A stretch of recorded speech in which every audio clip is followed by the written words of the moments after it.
Magandang gabi mga kapatid. I'm Pastor Journal and I am honored and privileged to be with the Courageous Life Group. Overcomers yung last Sunday. At ang Courageous Life Group ay binubuo ng mga nagaganda at nagagwapuhang mga anak ng Lord. At ngayong gabi, pag-uusapan natin ang kwento-kwento sa buhay na kapupulutan natin ng aral. At ano nga ba yung mga ma-share ng ating mga kapatid ngayong gabi.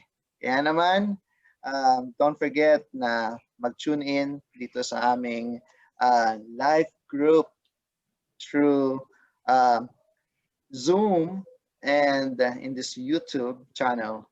Kaya ang pag-usapan natin ngayong gabi ay ang mula sa 2 Corinthians chapter 5 verse 17. Ang sabi doon, this means that anyone who belongs to Christ has become a new person.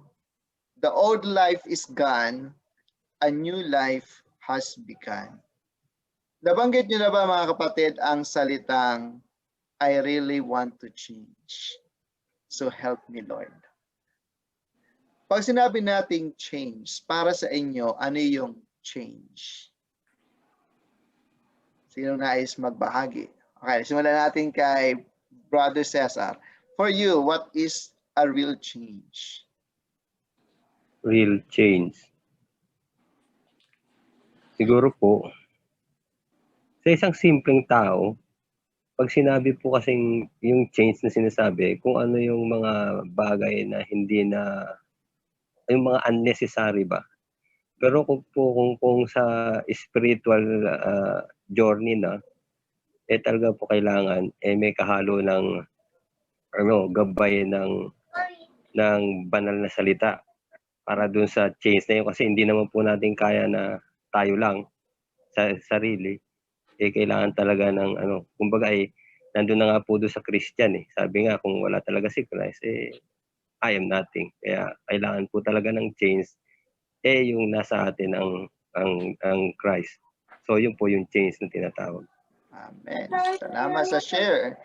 Share mo ang iyong mga ideas and mga bagay-bagay. Ikaw naman, Sterling, anong masasabi mo pag sinabing real change?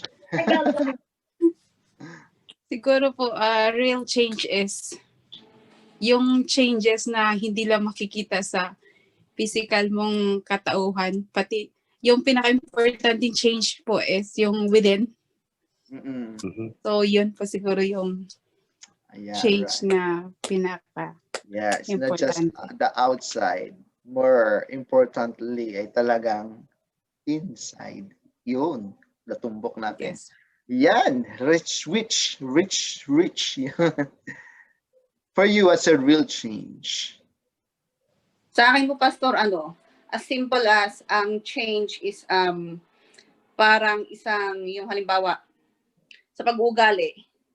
Kumbaga kung mas sungit ka noon, ang tunay na mag-change ay nagiging mabait ka ngayon. So, yung, kumbaga yung wala na yung dati, at kung ano yung ngayon, is nabago na. Kung ano yung nakaraan mo, at ang change is kung ano yung nandito na ngayon. Kumbaga hindi mo na ginagawa yung dati. Yeah. Ikaw naman, nandiyan ba kayo? Sister Mary, Child of God, and Sister Weng. For you, what's a real change? Nandiyan ba kayo? Ano yung tunay na pagbabago? Di ba? Tunay na pagbabago. Wala kang microphone. Wala kang naka-off ang microphone mo.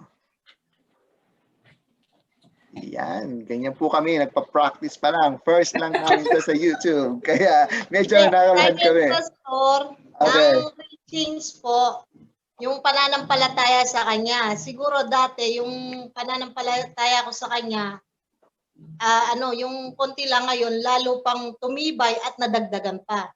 Yan, tumibay, nag-increase. Wala at saka pananampalataya sa kanya. Yun para sa akin, Pastor. Wala namang maling sagot. Nandiyan ba si Ate Weng? Ano bang nais mong i-share dyan? For you, it's a real change. Nagwasan ka, Pastor Ha? Nag-washroom po siya. Ah, Kasi okay. question and answer eh. Ano? Pumunta po sa washroom, humihi po sandali. Okay lang. All right. So sabi ng Biblia, sabi ng this means that anyone who belongs to Christ has become a new person. The old life is gone, a new life has begun. So tama yung mga sinabi nyo, may mga pagbabago, not only with the physical, the outside, but inside. What we used to do is not, hindi na ginagawa natin. Yung dati yung pananampalataya may parang ganyan lang, ngayon ay nag-i-increase. Kumbaga, hindi ka lang nagiging basta taong nakafocus sa makalamang bagay o makamundong bagay, kundi sabi nga ay spiritual, merong pagbabago. So deep down, everyone wants to change. Tama ba? Gusto Amen. natin magbago. May kasabihan nga tayong Pilipino eh. Gusto kong bumait, ngunit di ko magawa. Di ba? Kahit anong pilit nating bumait, hindi naman pala talaga tayo babait. Kailangan pa rin talaga natin si Lord. Kaya nga sabi ni Brother Cesar, yung word na Christian na madalas natin narinig, yung huli nun is I am nothing kapag inalis yung pinakang word at pangalan ni Christ. So maaaring maliit, maybe it's not so small, something no one else knows about. You tried and tried and tried and tried to change. And then you failed. Tapos, na-stuck na, parang na-overwhelmed na, parang yung bang feeling na, why? Pumapalpak pa rin ako. Guilty pa rin ako. Bakit yung bad habits? Bakit yung anger? Bakit yung fear? Yung bitterness? Yung relational fallout ay nandyan pa rin. So, parang sinasabi mo, does it seem beyond your control or my control? Ano bang gagawin ko? Ano nga bang pinakamaganda na dapat gawin para tayo magkaroon ng tunay na pagbabago? So, alam mo, one of the most precious things in this world is to see spiritual change in the lives of God's people. Okay? Amen. Hindi, kasi kahit gumanda ng gumandang katawan natin, pag yung espiritu naman, spiritual life natin ay hindi ayos, wala din eh. Kaya bilang mga tao na nakikilala si Lord at kinilala si Lord at nasa Panginoon na, kabilang nasa Panginoon, ay dapat talaga ay new person. So, although the Bible ay napakaraming promises that the Lord desires and He is able to effect this kind of change, the reality ay ganito. Too many of us see too little personal growth compared sa greatness ng kapangyarihan ng Lord na available. Kaya ang tanong, do you want to change? Or do you want to change in what way? Kasi we are trying to change in my own way, in our own way, rather than on God's way. Maaari ka bang mag-share ng iyong isang maikling testimony na you tried to change in your own way and what happened until you found out na hindi pala my way, it should be God's way. Meron ka bang nais i-share? Meron ka bang, sabi ko, trinay ko talaga, naging ganito ako. Brother Cesar. Sa akin po, Pastor, matagal na talaga ako na renewed talaga. Kumbaga, matagal niya na akong tinawag. So, nag-aral din ako ng 3 years. Kaso, dahil nga binigyan ako ng opportunity ng Lord na makasakay ng barko, so nawala yung limelight ko doon sa ano na yun. Nasa peak na ako eh. So, siyempre, hindi pa rin, dahil nga nawala ka na sa isang community, nagkakaroon pa rin ng yun nga, magdadatingan lahat ng temptation uli. So, pero na doon pa rin, Pastor, yung pagbabasa ng Biblia, pero parang may kulang na talaga. So, nawala. Hanggang sa paulit-ulit pa rin, kada uuwi ng Pilipinas, sinusubukan pa rin na magbalik uli. Kaso, pag umaalis na naman, ganun at ganun na. Kaya nga, sa tuwing pupunta ako sa isang lugar, lalo na nung napunta ako dito sa Canada, ang pinakamalaking tanong ko sa Lord, bakit mo ako dinala sa Canada? Ano ang mission ko? So, until now, yun, nihintay ko pa rin kung anong gusto ng Lord na pwede kong gawin. Kasi, lalo na ngayon, nagkaroon ng pandemic, siyempre, ayoko nang sayangin yung mga panahon na siyempre yung age na medyo tumataas na. So, kailangan worth na yung ginagawa ko. Parang ganun. Yeah. Tama. Okay. Sino pa dyan? Nene, meron ka ba nais i-share? How yung God's way or your own way? Siguro po kung minsan kasi andyan kung hindi mo kasi kung minsan ma-maintain yung mo sa kanya, yung init ba? Lalo na kung minsan na sa mga nangyayari sa paligid mo, sa sitwasyon sa Pilipinas. So kung minsan parang nahahati yung mo po, yung oras or mo sa kanya po ba. So parang kung minsan nagsa-struggle, pero inarang pa rin ko minsan na nagte-take time pa rin na na mag-continue, pero hindi po siya, mahirap po kasing i-steady po ba o minsan. So Yeah. yan po yung struggles na po. Yeah, nararamdaman kita. Ganun talaga eh. Mahirap. Yeah. Mahirap talaga na gawin ang lahat in our own way eh. Parang we are limited eh, di ba? But this is what I want you to take, mga kapatid, that God desires us to change, and in His power is enough. His power is enough, and that power is available through the Holy Spirit sa buhay natin. Kaya natin talagang magbago. Kaya maraming, there will really change in our lives. And there's only one source of lasting change. Not you, not me, not anyone else, but God. Our God is closer than we think eh. And when we just look up, and gustong-gusto na Lord talaga i-transform tayo eh. Di ba? So, anong gagawin natin? We know that God wants to transform us. So ano naman kaya ang role natin para makagawa ng gusto ng Lord sa buhay natin? Sister Rich. Rich and Mary. Ano kayang parte natin bilang tao para yung available power ng Lord ay talagang maranasan natin in order for us to be transformed? Ano yung parte natin bilang tao? Dapat ba tayong gawin? Yes po. Ano yun sa palagay mo? Unang-una siguro po, for me sa aking sarili, yun, unang-una dapat nakikita yung pagbabago and yung transformation, and then pangalawa, yung nakikita talaga ng mga tao kung ano yung binago ni Lord sa buhay ko.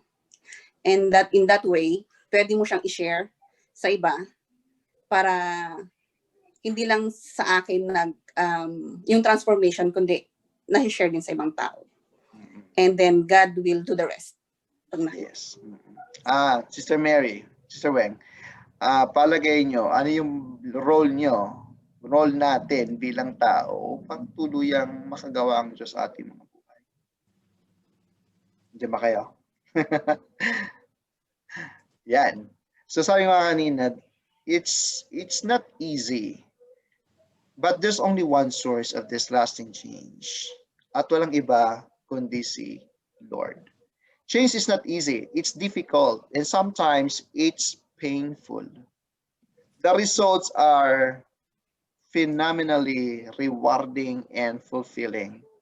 Pero alam nyo, yung process ng change, intense. Intense. The process is painful. Masakit talaga. Yung gusto mo mang mag-lose ng weight talagang painful sa tiyan. Hindi ka kakain, yung mag-exercise ka, hindi ka sanay. Talaga, so simula talagang painful. So maraming, alam niyo naman, basta may gagawin, it's painful. If there's a change, it is painful. But personal change is kind like of rebuilding a home. Before you can begin, you have to prepare, di ba? So para magkaroon ng changes, kailangan natin ng builder. Kailangan natin ng pag magpapatayo ng bahay, bukod sa builder, unang-una. So ano pa kailangan natin pag magpapatayo ng bahay? Kailangan natin materyales. Ano pa? Number one, pera, Pastor. Pera, of course. Ano pa? Ano pa kailangan natin magpapatayo ng bahay? Architect. Architect. Anong gagawin ng architect? Magde-design. Design. I-design mo. Okay, may natawag nating ano ba yun? Plano. Plan. Blueprint. Blueprint. Yan, kailangan blueprint. May plano. So may builder na, may materials na, may pera. Of course, ay magpatayo ng walang pera. So, may blueprint, may materials, and syempre, aasa tayo, magiging successful yung bibuild natin, hindi abutin ng lindol. And syempre, checkin natin yung lupa. Aba, maganda ba yung lupa na yun? Baka naman kaunting lakas ng ulan, gumuho na dahil loose pala yung lupa. So, ganun din ang personal change natin. Unang-una, kailangan natin ng builder and maker, ng great architect and engineer. At kilala niyo yun kung sino. Amen. Si Lord, si Jesus. Okay? He is the great architect, he is the great builder, he is the great maker. Siya ang Diyos. And he helps you pull together the basic materials ng transformation. At ako may share sa inyo, 3 bagay. Okay? At pag-usapan natin to. The 3 things we need to do as a preparation for change. Ano nga yung 3 bagay sa buhay natin para magkaroon talaga ng changes? Unang-una, take out the garbage. Yan. Kaya ako napanood nyo ba yung ating vlog na basura? Take out the garbage. Palagay nyo, ano ang maidudulot ng basura sa buhay natin kapag hindi natin inalis? At ano namang maidudulot na maganda kapag naalis na ang basura?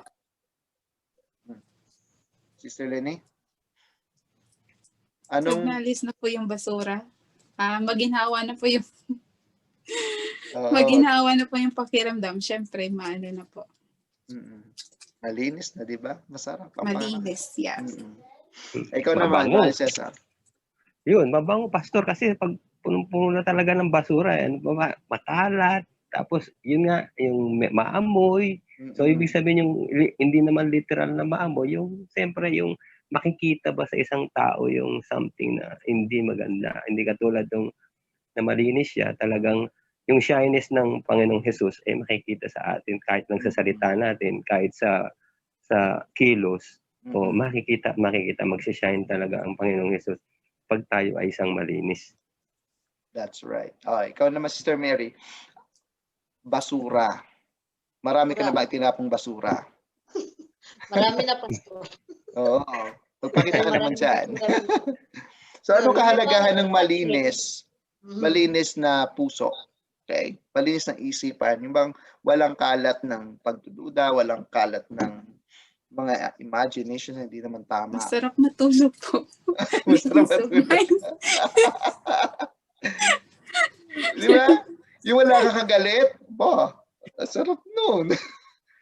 Yung wala kang itinatago na hinanakit, sarap kaya kumain na kasama mo yung ang hirap kumain lang. Sister Mary, nandiyan ka ba? Ang hirap kumain yung kaharap mo sa pagkain ay hindi ka nag-iimikan. Ang hirap na. So, una yan. Unang-una, take out the garbage. So, kasi true life change comes only sa partnership natin kay Lord. At magsisimula yung partnership natin kay Lord kapag ni-reject natin yung tinatawag nating self-centered change methods. Yung mga basura. Kaya alisin natin yung mga basura. Take out that garbage. So, isa sa dalihan you don't want to change is because sometimes in the past, inattempt mong magbago at mag-fail yun. Kaya naman nasaktan ka ng gusto. So, this time, yung mga basura na yon, patanggal mo muna. Wala nagbibuild ng bahay na tinambakan lang yung lugar at yung basura hindi inalis. Di ba? Ang ginagawa natin, kiniklear mo na yung lugar. Di ba? Tinatanggal yung mga bato, tinatanggal yung mga tuyong damo or mga kahoy doon, mga ugat-ugat, tinatanggal talaga yon. Tapos nililinis yung lugar para lang bago tayuan. So ganun din, one of the garbage sa buhay natin ay yung method. Yung method of changing ourselves. Gawa kasi tayo we thought kasi na maraming beliefs, maraming theories on changing oneself. Maraming mga psychological thing dapat to gawin para mabago. So, pero sa totohanan, kaya ba nating baguhin ang ating sarili? Hindi. Pero kaya bang baguhin ni Lord ang ating mga sarili kung pababago tayo sa Kanya? Amen. Amen. So, ibig sabihin, malaki yung parte natin. And that is to submit to God. Okay? To allow God to change us in the way He wants to. Not our method, but God's method. So, kaya naman, sa buhay natin, lahat pa ng basura dapat tinatanggal. Kasi yung problem natin is mostly inside, di ba, inside us, not around us. Actually, hindi problema yung mga tao sa paligid mo. Ang problema ay tayo. Yung nasa sa loob natin. So, sabi ng iba, oy, sige, ayoko na nga dito sa trabaho ito, magbabago na ako ng trabaho, toxic yung mga taong ito. Ang tanong mo, sino nga ba talagang toxic? Ikaw o yung katrabaho mo? Sila naman talaga nakakainis na sobra. Really? How did you perceive those people around you? Diba? Sometimes, we don't need to change the environment. We really need to change us inside. Okay? Tayo mismo. Kasi kahit saan ka man pumunta, makakahanap ka ng toxic na katrabaho eh. Right? Kahit saan pumunta, hindi ka makakita ng perfect na church, perfect na manggagawa, o pastor, o kapatiran, o best friend. Walang ganun. Si Lord lang talaga yung perfect eh. We can't change people, but God can. So sometimes, sabi natin, ay, change na lang ng environment para okay lang. Hindi eh. Hindi rin talaga solusyon yung pagbabago ng lugar. Ang unahin natin yung perspective natin, yung puso natin. Yung iba naman is digging up the past, yung hukayin ang nakaraan para daw mabago. Pero hindi pa rin tama eh. So transformation is not remembering. It's not about remembering, it's not about digging up things. Ang transformation, alam niyo kung paano mangyayari? It's about forgiving and forgetting. Diba? Halukayin mo, sabihin mo, sama ng loob sa kanya. Okay naman yun minsan, diba? Pero ang pinakamabisa is to forgive and to forget. Okay? So transformation is about also trusting the sovereign God. Kasi kulang tayo eh. Ang sabi ng Bible kasi, hindi naman sinabi ng Biblia na remember the past eh. Ang sabi niya, forget the past. Kaya kami mga past din sa buhay natin. Forget it. Bakit? Sabi doon, behold, the Lord makes a new things for you. Okay? Kaya yung mga low, ang sagot sa low self-esteem, hindi high self-esteem. Ang sagot doon ay Jesus. Ano sabi sa Matthew 10:39? Matthew 10:39, though he who loses his life for my sake will find it. Ayun. So, ibig sabihin, we cannot change by power of rules. We cannot change by legalistic changes. We cannot change ourselves, but God can change. Ayan. So, unang-una, alisin ang basura. Saan ba nagsisimula ang pagbabago? Kanino ba dapat nagsisimula ang pagbabago? Sa tao sa paligid mo? Sa environment? O sa atin? Sa atin. Okay. Change starts Sa atin. sa akin. Sa iyo. Okay? Change starts sa atin. Admit. Ang problema hindi sila. Ang problema, ako. Okay? Ang problema ay ako. I am the problem. Let's accept once and for all that our problem are not due to other people. Hindi dahil sa ating parents. Hindi mo natin mapipili ang parents natin. Pipili ba natin parents natin? Sana pinili natin si Bill Gates, no? Para maging parents natin. Pero hindi. We cannot change them, okay? We cannot choose them. Let's take total responsibility for who we are going to become. Kasi tayo yun eh. Decision natin yun eh. Kaya, kapatid, aminin natin problema natin tayo. Kaya kailangan natin si Lord. And we need to turn because only God can change our hearts. Only God can change our hearts. Only God can change our hearts. Okay? Only God can change our heart. So una, take out the garbage at lumapit sa Lord. Kasi sunod na makakapagbago sa atin. Pangalawa, yung salitang sign me up. Ano yung sign me up? Para ang buhay mo talagang magkaroon ng pagbabago, para mangyari yung changes, kailangan nating makikooperate ng todo-todo sa Diyos. Okay? Makikioperate sa Lord. Amen. Natandaan mo ba? Anong feeling? Anong experience mo nung panong nakikipaghilahan ka sa Diyos? Maganda. Sabi ng Lord, dito. Ano ginawa mo? Hindi, dito pa. Gusto ko. Mahirap makipag-tug of war kay Lord. Tama ba? Amen. Yes. Naranasan niyo na ba? Taas yung kamay na nakipag-tug of war kay Lord. Ay, nako. Sino na struggle? Ako. Dayo. Nako, tindi ng struggle kapag nakikipag-tug of war kay Lord. Hila ka ng hila. Gusto naman ng Lord doon ka. Kaya sign me up. Sabi mo sa Lord, Lord, makiki-operate po ako sa iyo. Diba? May resume si Lord. Ang tindi ka ng resume ng Lord. Aba, punong-puno ng magandang katangian ng Diyos. Kaya naman, sa ating mga buhay, we need to ask God na, sige po, let your will be done. Yun yung fully cooperate mo sa Lord. Full mong cooperation kay Lord. Naranasan naman natin yan na tayo dito, gawa ng gawa sarili nating paraan. Naranasan natin makipag-hilahan kay Lord at hindi naging maganda ang Resulta. So, anong decision natin? Makikooperate. Surrender. Yeah. Surrender to God. Cooperate with God. Let God's will be done. Amen? Amen. Yan. Kasi si Lord, gustong-gusto niya talaga tayong ayusin eh. Kaya naman gusto niya makipag-ayos tayo sa Kanya. Eh, nakipag-ayos na ba tayo kay Lord? Amen. Nagrepent na ba tayo? At nanampalataya sa Lord? Amen. Yan. So, hayaan mo na gawin tayo ng Lord na vessel of His honor. Hayaan mong gawin tayo ng Lord na daluyan ng pagpapala. And, naniwala ako, gagawin niya yun. Kasi, yun din naman gusto niya. And lastly, alisin ang basura, take out the garbage, sign me up. And pangatlo, be specific. Be specific. Ano ba yung gusto mong ipabago kay Lord?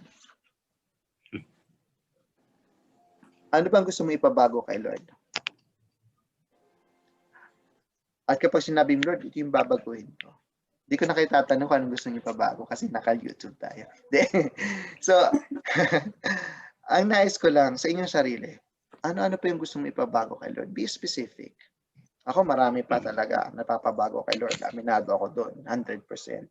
But the thing is, tayo ba ay ready talaga magpabago kay Lord? Amen? So let's get specific. Sino ngayon great architect? Lord. He's the great builder. So alisin niyo yung basura, paalis natin yung basura. Makikooperate tayo. Kasi kung makipaglaban tayo sa Lord, mahihirapan lang tayo. And be specific. He is the God who loves order. So he must be the architect, he must be the contractor, he must be the co-worker, as a personal change natin lahat. Kaya mga kapatid, do you really want to change? Amen. And are you willing that God really changed you? Amen. Pag sinabi ng Lord, stop it, stop. Pag sinabi ng Lord, do it, do it. So ngayon, bilang pagtatapos, ano yung mga nais niyong ibahagi sa mga tao na nanonood ngayon?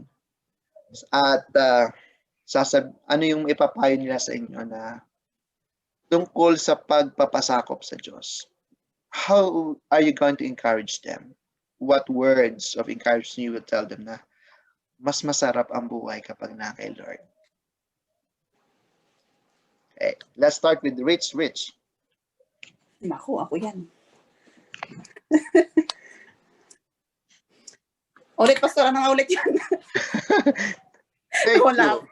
Okay, bilang nakilala mo na si Lord and God is changing you right now, ano yung may papayo mo? Ano yung may sasabi mo sa mga nanonood ngayon dito sa YouTube at nagsasabi na, ano yung masasabi mo sa kanila na maka-encourage sa kanila na sila din magpasakop sa Lord, makikooperate sa Lord, na hayaan nila maging architect ng buhay nila si Lord para maranasan yung changes? And what benefits of those changes na naranasan mo muna sa Panginoon? Para as my personal experience, madaming nabago sa buhay ko. Unang-una, pag maniwala at magtiwala tayo sa Panginoon, mararanasan natin despite in spite of everything, mabuti ang Diyos. Napakabuti niya. Lalo na sa panahon ngayon, doon napapatunayan ang kabutihan ni Lord. At sa nangyayari ngayon, thank God we are healthy at patuloy niya tayong He is always providing everything we need. So, yun lang, just trust and believe. Magtiwala at maniwala sa Panginoon at never niya tayong iiwan. Amen. Ikaw naman, Celine, anong encouragement mo sa mga nanonood ngayon? Shout out sa lahat. Ano po siguro, remember always that God is a promise keeper. Kung ano man yung binigay niyang salita sa'yo, panghahawakan mo yun. Alam mo na si Lord is hindi siya mag-aano sa promise niya sa'yo. At yung word niya is totoo at magaganap kung magpatuloy ka lang sa Kanya. So, yun po siguro, Pastor. Amen. Napakaganda nun, ha? Is a promise keeper. And Brother Cesar, ano namang iiwan mo mensahe sa mga nanonood na who really wants to change too? And how did you... Siguro po sa akin, Pastor, kasi po big word sa akin yung sinasabing bilang isang anak ng Diyos eh. Kasi po, maraming tao, pag tatanungin mo siya, naniniwala ka ba na talagang anak ka ng Diyos? Siyempre, sigurado po sasabihin nila na anak ako ng Diyos. Pero para sa akin po, may papayo ko, kailangan po talaga hindi lang sinasabi na anak ako ng Diyos. Kailangan po talaga papatunayan ng isang tao, isang mananampalataya, na talagang isang anak na siya ng Diyos. Amen. Saan nga po ba nakikita yung sinasabi na kailangan na patunayan sa sarili? Kumbaga tatanungin, i-evaluate natin ang bawat sarili natin kung talaga bang tunay na anak tayo ng Diyos. Ngayon, paano nga po natin mapapatunayan? Titignan po natin, Lord, lahat po yan. Kung tayo po ay nagbabasa ng Biblia, makikita po natin na kung talagang tayo anak ng Diyos, susundin po natin lahat ng ginagawa niya. Nandun nga po sa Joshua, sinasabi, 1-8 nga po ata yun, yung sinasabi, kapag ka talagang anak ka ng Diyos, kailangan lahat ng salita niya, isa sa buhay mo talagang araw at gabi, katulad nga po ng sinasabi, no? Walang, kumbaga, sa 24 hours natin na kailangan, hindi maaaring hindi siya kasama dun sa oras, sa 24 hours na yun. Kailangan laging meron, o kung pwede, oras-oras. Ayun nga po yung sinasabing hour of prayer na lagi mong kinakausap ang Lord sa bawat kilos. Halimbawa, kung tatawid ka lang ng kalye, oh Lord, tatawid ako, ingatan mo ako. O kung sasakay ka ng sasakyan, oh Lord, bigyan mo ko ng mga sasakyan. Parang, random. So ngayon, kung gagawin po nga natin yan, at talagang mapapatunayan na talagang anak tayo ng Diyos, makikita naman po sa Deuteronomy 28, lahat ng pagpapala ay talagang promises ng Lord ay pagkakalob. Amen. Pero nga po, sabi nga po sa mga tao na talagang, inaano ko nga po sa inyo, na talagang kung hindi po tayo talaga magiging seryoso at magiging pasaway po tayo, nakikita rin po sa Deuteronomy 28:15 pababa po as follows. Nandun po, right. isang pasaway na tao ay talagang hindi magiging maganda ang kahihinatnan. Kaya po, lalo na sa panahon ngayon, itong pandemic na ito, hindi talaga to aksidente. Talagang pangyayari to dahil kasi pinapakita ng Lord o kinukuha niya ang attention natin na kung ano ba ang dapat natin gawin. Kumbaga, ano nga ba? Mag-decide tayo sa sarili natin. Hindi kailangan na paudlot-udlot. Kailangan talaga maging mag 100%. Kaya ngayong panahon na ito talaga, kailangan yun po, ayan ang message ng Panginoong Hesus sa atin. Kailangan po hindi talaga yung pagbibigyan mo lang bahala. Kasi po, unang-una po sa lahat, malaki po talaga ang utang na loob natin sa ating Panginoong Hesus. Binigay niya yung buhay niya para sa ating kasalanan. Kaya lagi po nating iisipin yun na talaga ang utang na loob natin sa Panginoong Hesus ay napakalaki compare sa ating mga naranasan na pagsubok. Kaya sana po, Amen.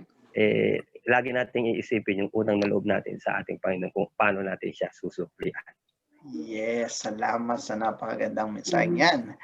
Sister Mary, ano namang maiiwan mo sa iyong mga fans dyan?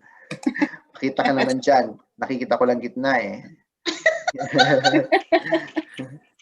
Hindi, ako siguro, Pastor, ang may babahagi ko, sabi nga ni Sister Richelle, yung mga naranasan mo na mga pagsubukan sa buhay, yung pas mo ba, na huwag ka lang sumuko, huwag kang gumibap, dapat lalo mo pandagdagan ng pagkapit mo sa Kanya. Kasi bibigay din niya yung araw o oras na yung tamang panahon na para sa'yo. Kasi minsan yung mga taong nakakaranas ng mga kapagsubukan sa buhay, minsan sumusuko sila. Tapos lagi nila sinasabi na hindi sila mahal ng Diyos. Pag nabibigyan ka ng pagsubok sa buhay, lalo na mabigat, lalo ka pa niyang minamahal. Kasi tinetest ka niya Pastor, kung hanggang saan ang pananalig mo ba sa Kanya.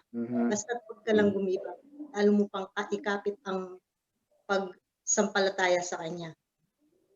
Thank you, thank you. Wow. Alam ko maraming mga natutunan yung mga nanood at mga manunood. Naway patuloy na ang buhay ninyo ay gawing pagpapala ng Lord sa maraming tao. Hindi lang ito ang una at huli nating YouTube video, kundi marami pang panahon. O kaya naman, don't forget to like, to share, and subscribe. Kaya ikaw naman na wala pang pagkakilala sa Panginoon and you want to really change, I encourage you, ikaw na nanonood ngayon, the Lord loves you so much and has a great plan for you. Gusto kanyang bigyan ng buhay na ganap at kasaya-saya.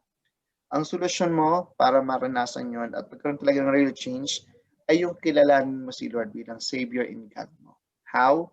Aminin mo makasalanan ka and repent your sins. Confess your sins and ask God's forgiveness. He is faithful and just to forgive you and cleanse you from your unrighteousness. Kaya tanggapin mo siya sa puso mo, sa buhay mo bilang tagapagligtas. And I can lead you in a prayer kasama aking mga kapatid dito sa Courageous Life Group na nais kong sundan mo ang panalangin ito ng pagtanggap sa Panginoon. Can you say, Dear Father in heaven, I know that I'm a sinner and deserve your rejection and punishment. Thank you for loving me enough to send your son Jesus into this world to die as payment for my sin. Yes. I repent of my sin and turn to you alone for my forgiveness. I believe that you are the only one who can cleanse my heart and change me. Today, I'm making choice to convert, to following you in your truth. I now receive Jesus as the Savior and the Lord of my life. In the name of Jesus, I pray. Amen. If you pray like that, Amen. the Bible says, ikaw ay binigyan ng karapatang maging anak ng Diyos. And your name is written in the book of life. So don't take this opportunity for granted. Take this opportunity to be saved and experience the start of a real change. At ikaw naman nakilala si Lord, pero medyo ang buhay Kristiyano may parang nagsusway-sway. Let us pray. And I will lead you in a prayer of commitment. Sabi mo sa Panginoon, Dear Heavenly Father, thank you that your greatest passion is my transformation. Thank you that the painful circumstances in my life prove that I really am your child. Please forgive me for resenting and resisting your attempts to change me. I choose now to cooperate fully with your desire to transform me. Anything you want me, I'm unwilling to learn. Anything you want to change me, Lord, I'm available to receive. So thank you for loving me enough to make me like Jesus. Lord, this I pray in Jesus' name. Amen. Amen. So kapatid, mahal ka ng Panginoon at mula sa Courageous Life Group, ang prayer namin, makilala mo si Lord ng lubusan at maranasan mo din ang real change. Mababago rin ang takbo ng estado ng buhay mo. kapag ikaw ay na kay Kristo. Kaya naman, if you are saying, I really want to change, you need Jesus. And if you want Jesus, you accept Him. And if you accepted Him, let your life be a committed life to Him. So God bless you. Have a good night. Thank you for watching. God bless Thank you. you, Pastor. Salamat sa Bye inyong po. lahat, mga kapatid. Bye. Good night. Night. Good night po.